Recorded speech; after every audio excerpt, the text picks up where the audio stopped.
எதற்கு காரு?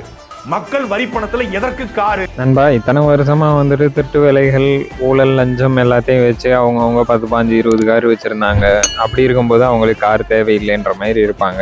இன்னைக்கு அதே ஊழல், லஞ்சம், திருட்டு வேலைகள்லாம் நடக்காம இருக்கணும் அப்படின்னா, அமைச்சரா இருக்காங்க, ஒரு பதவியில இருக்காங்கன்னா அவங்களுக்கு தேவையானதை நம்ம செஞ்சோம் அப்படின்னா என்ன தேவையோ அது நமக்கு கிடைக்குது. அப்படிங்கும்போது நம்ம என்னத்துக்கு தேவையில்லாம லஞ்சம், திருட்டு வேலைகள்லாம் பார்க்கணும் அப்படின்னு நினைச்சு அவங்களும் மக்களுக்கான வேலையை செய்வாங்க. இத்தனை வருஷமா ஒவ்வொருத்தர்கிட்ட எங்க இருந்து இவ்வளவு சொத்து வந்துச்சு, எம்எல்ஏவா இருக்கட்டும், இல்லைன்னா கட்சியை சார்ந்தவங்களா இருக்கட்டும், இவங்க எல்லாத்துக்குமே வந்துட்டு எங்க இருந்து இவ்வளவு சொத்து வந்துச்சு, என்ன வருமானம் வருது, எப்படி இவங்க இவ்வளவு தூரம் சம்பாரிச்சாங்க அப்படின்னு என்னைக்காச்சும் கேள்வி கேட்டிருக்கீங்களா? எனக்கு தெரிஞ்சு போச்சு, முழுக்க முழுக்க என்டிகே பொறுத்தளவுக்கு கட்சியோட வளர்ச்சியை உருவாக்கணும் அப்படின்றத விட டிவிக்கு விஜய் அவர்களோ ஏதோ ஒன்று குறைய சொன்னோம் அப்படின்னா வியூஸ் நல்லா போகுது. ஏன்னா டிவிக்கு தொண்டர்களே பார்த்து இவங்களுக்கு பதிலடி கொடுக்குறாங்க அப்படின்னும் போது அப்ப இதுல ஏமாற்றப்படுறது யாரு அப்படின்னா என்டிகே பொறுத்தளவுக்கு மக்கள் நம்பி திரள் நிதி கொடுக்குறீங்க. மேக்சிமம் குறைஞ்சிருச்சு, இப்ப 3% தான். அந்த 3% மக்கள் தான் நம்பி ஏமாந்துகிட்டு இருக்கீங்க. இனிமேலும் அவர் வர்றதுக்கு வாய்ப்பே கிடையாது.